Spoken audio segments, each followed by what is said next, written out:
오늘 우리 이 잠언의 말씀은 여러 가지 각도로 해석할 수 있지만 오늘 저는 이 성도의 교제와 우정에 대해서 또 공동체에 대해서 한번 살펴보려고 합니다. 여러분 아마 교회 우리가 이민생활 하면서 교회 다니는 최고의 뭐라 그럴까요? 세상적으로 그냥 표현하더라도 뭐 신앙적인 거 다 빼놓고요. 신앙적인 거는 뭐 물론이고요. 그것을 놓고라도 가장 큰 장점 중 하나는 이 공동체에서 좋은 친구들과 좋은 사람들을 만날 수 있다는 겁니다. 참 이게 이상한 게 그 고등학교, 대학 초기만 해도 그렇게 친구 사귀는 게 쉽습니다. 그냥 밥 한 번 먹고 나면 친구가 되고 그 친구가 너무 많아가지고 그 주소록에다가 그 빽빽하게 적어놓고 이거 오늘 누구 만나야 되나 막 그 고민하고 그랬던 기억이 있습니다. 고등학교 때 그 친구들이 그렇게 많고 대학에 가서도 그냥 친구라고 하는 사람들이 그래 많아가지고 다니기 바쁘고 놀기 바빴는데 이상하게 나이를 먹고 나니까 특히 이민을 오고 나니까 친구 한 명 사귀는 게 자기 마음 열어놓고 좀 편하게 얘기하고 무장 해제하고 좀 가서 편안하게 얘기할 수 있는 사람이 없습니다. 참 찾기가 쉽지 않습니다. 어떤 면에서는 서로 이해관계가 다 얽히고 삶이 녹록지 않다 보니까 좀 매서워지는 경향이 있고 이러다 보니까 사람들이 삶에 여유가 있어야 친구도 생기는 거 아니겠습니까? 고등학교 때 그래도 아무 생각 없이 그저 엄마가 해주는 밥 먹고 이럴 때는 친구가 많았는데 이제 직접 내가 밥을 해서 애들 먹이려니까 친구를 만들 만한 시간도 없고 여유도 없고 삶의 그런 어떤 스페이스도 존재하지가 않습니다. 사람들이 점점 매서워지고 작은 거에도 민감하고 이러다 보니까 이제 친구 사귀는 일이 쉽지가 않습니다. 여러분 친구가 없으면 그 사람은 참 불행한 사람입니다. 물론 나는 가족이 친구다라고 하는 분들도 있습니다. 나는 가족이 있으니까 괜찮다라고 할 수도 있습니다. 예, 그것도 맞습니다. 그런데 여러분 한번 생각해 보세요. 가족이 친구가 없는데 가족이 또 가족하고도 잘하기가 쉽지가 않습니다. 인간의 관계라는 것은 오늘 여기 말씀에도 보면은 결국에는 사람의 마음을 비추는 것이다라고 하면서 같은 것을 비춘다라고 얘기합니다. 이 사람한테 잘하는 사람은 저 사람한테도 잘하게 돼 있습니다. 그리고 또 가족이 분담해야 될 부분이 90%를 하더라도 그 나머지 10% 정도는 또 친구가 감당해 줘야 할 부분들도 있습니다. 그래서 보면은 이 친구가 필요한데요. 그래서 사회생활에서 친구를 찾으려고 합니다. 밖에 나가가지고 무슨 소셜 활동도 하고 운동도 한번 해보고 이런저런 단체도 들어가 보지만 결국에는 그 모든 단체와 모든 어떤 활동들은 다 그 이익을 위해서 모인 이익 집단이기 때문에 진정한 친구를 만나는 것이 쉽지가 않습니다. 결국에는 하나님의 말씀 안에서 하나님이 있는 이 성령 안에서 하나님이 허락하신 이 성전 안에서 친구를 사귀는 것이 가장 합리적이고 가장 빠른 방법이고 가장 좋은 방법입니다. 그래서 우리 교회 공동체는 중요합니다. 저는 오늘 이 말씀을 통해서 우리 하나님께서 주신 이 친구, 이 우정, 공동체가 어떤 것인지 한번 살펴보기를 원하는데요. 17절 말씀이 아주 대표적으로 말씀하고 있습니다. 17절 한번 다 같이 읽겠습니다. 시작. 철이 철을 날카롭게 하는 것 같이 사람의 그의 친구의 얼굴을 빛나게 하느니라. 제가 이 말씀을 이제 묵상하면서 갑자기 생각나는 게 있었습니다. 우리 얼마 전에 보니까 이철 장로님하고 박철 목사님하고 둘이서 요즘 이제 전도 집회를 준비한다고 이렇게 막 뭘 하고 있는 것 같았습니다. 가만히 보면은 철이 철을 날카롭게 한다. 여기다가 앞에다가 그러면 이철이 박철을 날카롭게 한다. 이렇게 말을 해도요. 이게 좀 우스갯소리지만 뭐 당사자한테 제가 허락받고 하는 얘기는 아니지만 뭐 그 정도 관계는 되니까 그냥 말하는 건데요. 두 분이 뭐 덩치도 약간 비슷하시고 헤어스타일도 비슷한데 보고만 있어도 기분이 좋습니다. 한 사람이 일하는 것보다요. 두 사람이 함께 철이 철을 날카롭게 한다. 그 말은 뭐예요? 날카로운 철은 결국에는 철이 철을 날카롭게 깎아낸다라는 소리입니다. 한 사람이 일하는 것보다 두 사람이 일을 하면은 2배 효과가 나는 것이 아니라 한 사람이 일하는 건 두 사람이 일하면 곱하기 2가 되는 것이 아니라 곱하기 10이 될 수 있다라는 겁니다. 맞닿아서 함께 선의로 경쟁하고 함께 보고 배우며 함께 서로 격려하면 그것이 두 명이 2배의 효과를 내는 것이 아니라 두 명이 10배의 효과를 왜? 철이 철을 계속해서 날카롭게 만들면서 그 철은, 그 칼은 아주 날카로운 칼이 되기 때문입니다. 여기 보면은 그 에린 와이너라고 하는 유명한 여기 그 뉴욕 타임즈하고 워싱턴 포스트에 글 쓰시는 분이 있습니다. 에릭 와이너가 쓴 유명한 책이 하나 있는데 그 책이 천재의 발상지를 찾아서입니다. 제가 이거 옛날부터 내가 이거 궁금했었는데 내가 이분 책을 읽고 그 답을 알았습니다. 그건 뭐냐면은 우리가 아는 것처럼 역사를 보면요, 천재들은요 이게 한꺼번에 나옵니다. 이게 천재 군집설이라고 하는 이제 하나 일종의 설입니다. 설. 그러니까 천재는 어디 한 군데서 한 명이 나오는 게 아니라 한 동네에서 같은 시간에 한 4-5명이 함께 나오는 겁니다. 그게 이제 천재 군집설이라고, 천재들이 같이 같은 시대에 같은 공간에 나온다고 하는데, 기원전 400년경에 아테네 막 소크라테스부터 시작 모든 철학자들이 한꺼번에 갑자기 거기서 다 나왔습니다. 르네상스가 일어날 때 그 피렌체, 이탈리아의 피렌체에서 그 어떻게 보면은 작은 도시였는데 거기서 모든 예술가들이 갑자기 한꺼번에 등장하고요. 11세기 송나라의 황저우자, 꽝저우자 그쪽에서도 갑자기 그 중국의 철학자들과 학자들이 그곳에서 나왔습니다. 18세기 스코틀랜드, 에딘버러 이런 곳에서 갑자기 천재들이 한꺼번에 19세기 오스트리아 빈 이런 곳에서 막 그 시대를 주름잡는 천재들이 한 명이 나오는 게 아니라 막 5명, 10명씩 한꺼번에 나왔습니다. 그래서 이 에린 와이너는 뭘 주장하냐면 천재는 그냥 태어나는 게 아니라 천재는 그 공간과 그 시간이 함께 만든다라는 하는 그 설을 주장하는데 저는 그 말이 진짜 맞는 것 같습니다. 여러분 우리 한국교회 역사도 보십시오. 한꺼번에 많은 유명한 목회자들이 같이 딱 그 태어났습니다. 동시대를 함께 삽니다. 그리고 그분들 떠나고 나니까 그분들 한 시대 지나고 나니까 한 그 30-40년 동안 무슨 뭐 대표할 만한 사람들이 별로 나오지 않습니다. 그게 여러분 그 시대와 그 공간과 그 모든 것들이 함께 맞물려서 그 천재들을 만들어낸다라는 겁니다. 사랑하는 성도 여러분, 결국 오늘 이 말씀이 뭐라고 합니까? 사람이 그의 얼굴에 친구의 얼굴을 빛나게 한다라고 말하고 있습니다. 아까 철이 철을 더 날카롭게 하는 것처럼 우리 박철 목사님 혼자 일하면은 그냥 혼자 일하다 끝나는데 여기에 이철 장로님이 같이 붙어서 이철 장로님과 박철 목사가 함께 일을 하면은 이게 여러분 철이 철을 날카롭게 만들면서 더 큰 효과를 가져온다라는 겁니다. 결국에는 우리 공동체의 이 얼굴이 내 자신의 얼굴이 된다는 겁니다. 사람이 친구의 얼굴을 빛이 나게 만든다라고 얘기합니다. 유유상종이라고, 여러분 이 유유상종이라는 말이 얼마나 무섭습니까? 우리 교회는, 그럼 우리 교회의 수준이 나의 수준이 되는 겁니다. 우리 교회, 이 모든 우리 교회가 하고 있는 모든 수준이 내 수준을 넘지 못한다. 우리 교회의 수준이 우리 가정의 수준이 될 것입니다. 우리 교회 성도들의 수준이 내 수준이 된다라는 겁니다. 여러분 이 얼마나 힘이 되면서도 무서운 말입니까? 만약에 우리 교회가 그러면 높은 기준으로 아주 멋진 교회가 된다면 우리 모두가 다 멋져질 수 있는 조건이 되는 것이며, 만약에 우리 교회가 난장판이 되고 막 그냥 엉망진창이 되면 아무리 내가 혼자 잘하려고 해도 그 공동체에 속해 있는 한 여러분 거기서 소망을 찾을 수 없습니다. 그래서 되는 곳은 계속 되는 거고 안 되는 곳은 계속 안 되는 이유가 바로 거기에 있습니다. 왜요? 되는 곳은 점점 수준이 높아지면서 점점 사람의 얼굴을 빛나게 하지만 안 되는 곳은 점점 사람의 얼굴을 어둡게 만들어 버린다는 사실입니다. 저는 오늘 이 말씀을 듣고 계신 성도님들 오늘 아침에 결단하시기 바랍니다. 우리가 많은 것들을 할 수는 없지만 오늘 성경에서 이런 아름다운 친구의 우정과 내가 누군가에게 좋은 사람이 선한 영향력을 주는 그런 사람의 2가지로 오늘 말씀이 우리에게 가르쳐주고 있습니다. 오늘 이 2가지만 여러분이 결단하시고 실천하셔도요 1년 안에 여러분 옆에 정말 좋은 사람들 많이 생길 겁니다. 저를 믿고 한번 오늘 1년만 한번 실천해 보시기 바랍니다. 첫 번째는요 14절입니다. 한번 14절 읽겠습니다. 14절이에요. 시작. 이른 아침에 큰 소리로 자기 이웃을 축복하면 도리어 저주같이 여기게 되니라.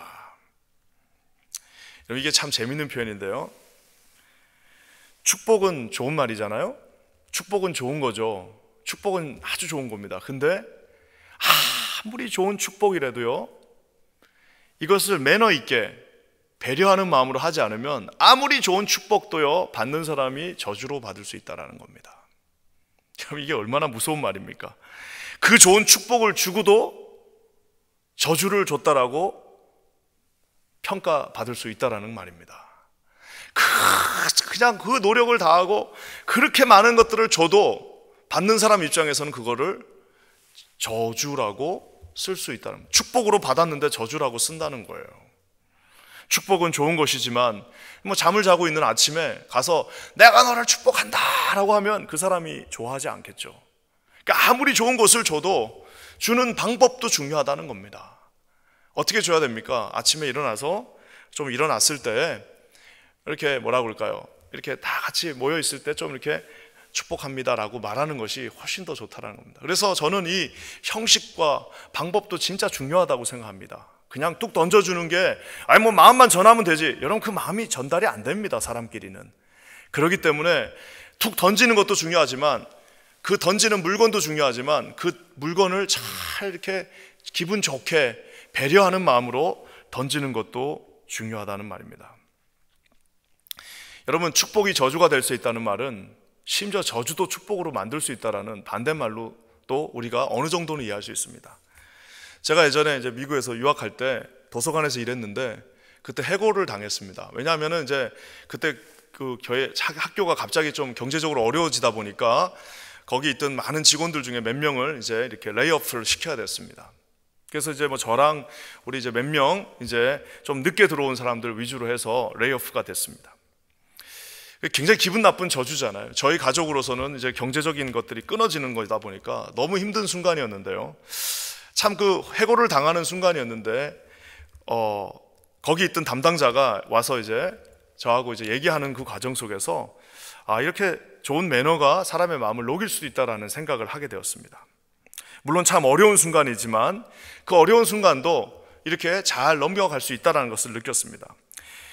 우리 옛날에 보면 영화 그 킹스맨이라고 하는 영화에 보면 콜린 퍼스가 이런 말을 합니다. 그러니까 manner makes the man. 그래가지고 이게 심지어는 make라고 하죠. 그래서 매너가 남자를 만든다라고 하는 유명한 말이 있는데 이 말은 영화에서 쓴 말이 아니라 사실은 유명한 영국의 신학자요 교육가였던 윌리엄 위컴이 했던 말입니다. 그러면서 이 윌리엄 위컴이 이 윈체스터에다가 칼리지를 지으면서 지금도 그 윈체스터 칼리지의 그 학교의 표어가 이겁니다.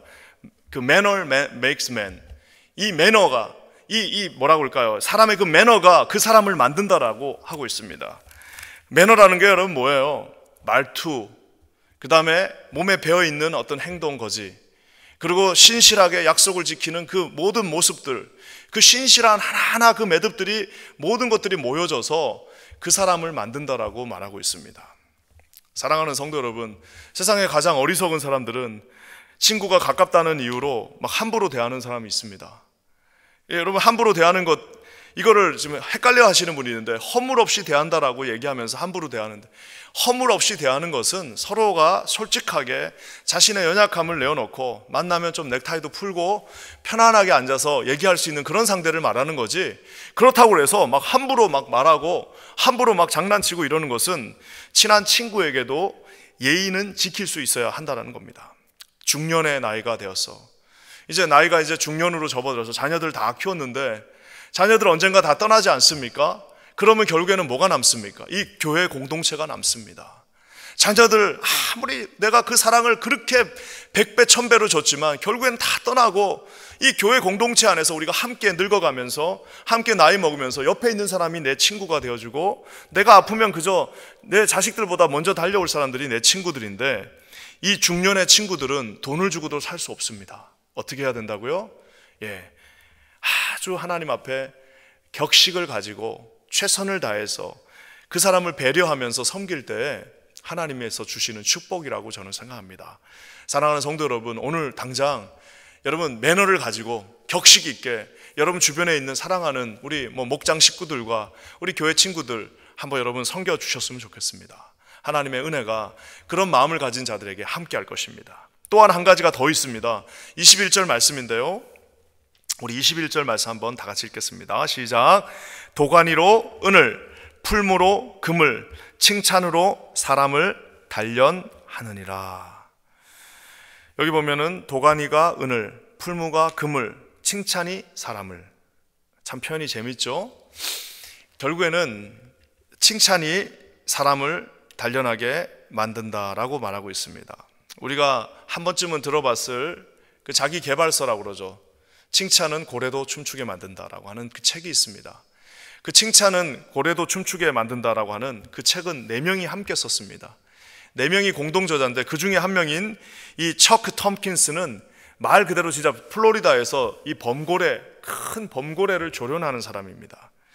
자기가 진짜 범고래를 조련하면서 배운 걸 가지고 그걸 가지고 이제 책을 썼는데, 책을 읽다 보면은 참 재밌습니다. 그 큰 범고래도 그 칭찬하면은 그 고래가 막 춤을 춘다라는 거예요. 사랑하는 성도 여러분, 여러분이 좋은 어른이 되고 싶으시고 정말 존경받는 사람이 되고 싶으면 칭찬을 잘 해야 됩니다. 무턱대고 칭찬하고 막 말도 안 되는 걸 칭찬하면 사람들이 그걸 믿지 않습니다. 하지만 칭찬도 여러분 기술입니다. 어떻게 해야 될까요? 좋은 면을 볼 수 있어야 됩니다. 다른 나쁜 면이 한 10개가 있더라도 좋은 면이 다 반드시 누군가에는 있습니다. 그 좋은 면을 한 2-3개가 있으면 그것을 볼 수 있어야 되고요. 그 다음에 못한 일도 많지만 잘한 일도 있어요. 그러면 그 잘한 일을 또 볼 수 있어야 됩니다. 그리고 마지막으로는 시간을 좀 더 주고 기회를 좀 더 줘야 합니다. 이거를 못하기가 쉽죠. 왜? 좋은 면은 잘 안 보이고 나쁜 면은 확 보이죠. 잘한 거는 여러분 그렇게 찾기가 쉽지 않은데 나쁜 거는 어떻게 그렇게 다니면서 요거 있죠. 우리 한국에 흰 장갑 끼고 쭉 한번 해보는 거. 여러분 이거 하면요 어디 가나 다 찾을 수 있습니다. 어디 가나 다 허점이 있습니다. 하지만 하나님의 눈을 가지고 딱 보면요, 그러니까 하나님의 눈을 가진 사람만 할 수 있는 겁니다. 그 먼지 속에서도 영롱하게 빛나고 있는 보석 하나를 보게 될 것입니다. 그리고 몇 가지 일들이 좀 실패했다 할지라도 가능성이 있는 아주 좋은 일들을 보게 될 것입니다. 그러고 나서는 본인은 힘들지만 여유를 좀 가지고 시간을 한 번 더 줄 필요가 있습니다.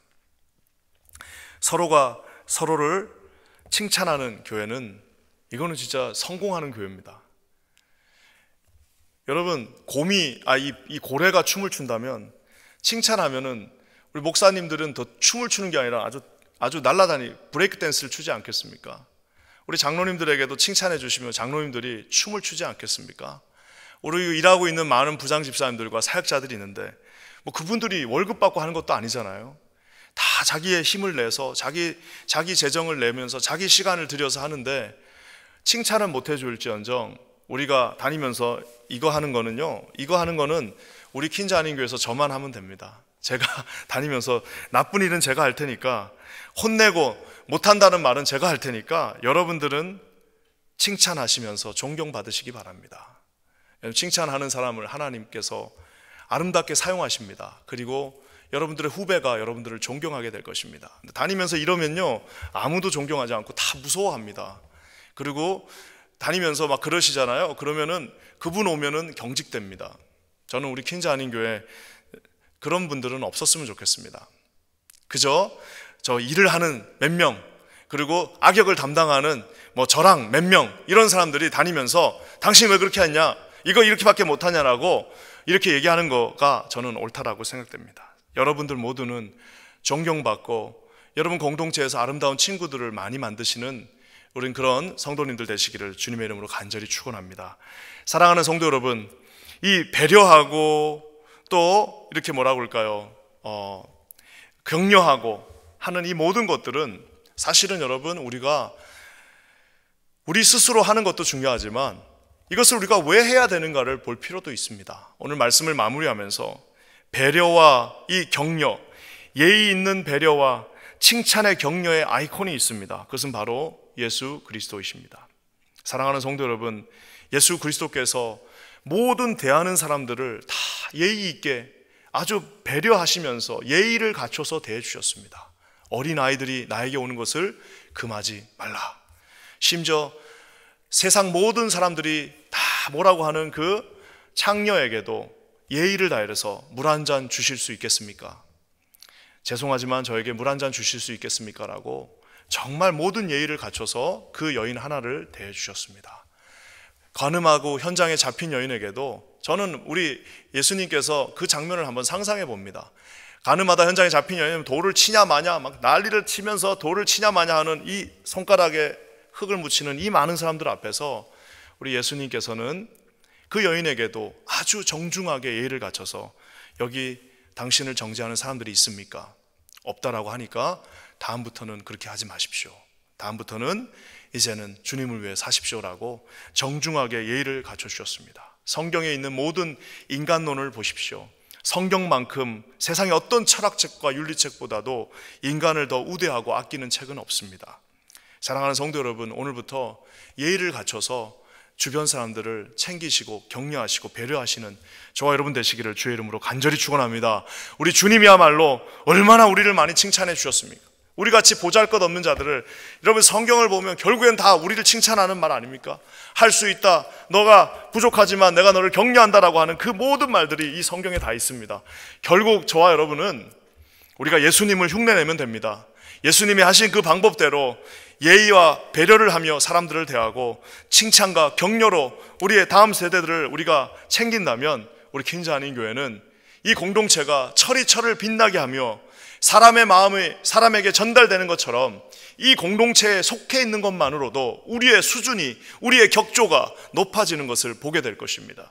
저는 우리 퀸즈 한인 교회가 이런 하나님의 교회가 되기를 주님의 이름으로 간절히 축원합니다. 여러분 모두에게 오늘 이 말씀이 오늘 한번 내가 실천해 봐야겠다라는 그런 말씀이 되시기를 우리 주님의 이름으로 간절히 축원합니다. 함께 기도하겠습니다. 하나님 감사합니다. 오늘 귀한 말씀처럼 이 새벽에 우리에게 아버지 귀한 말씀 주심을 감사합니다.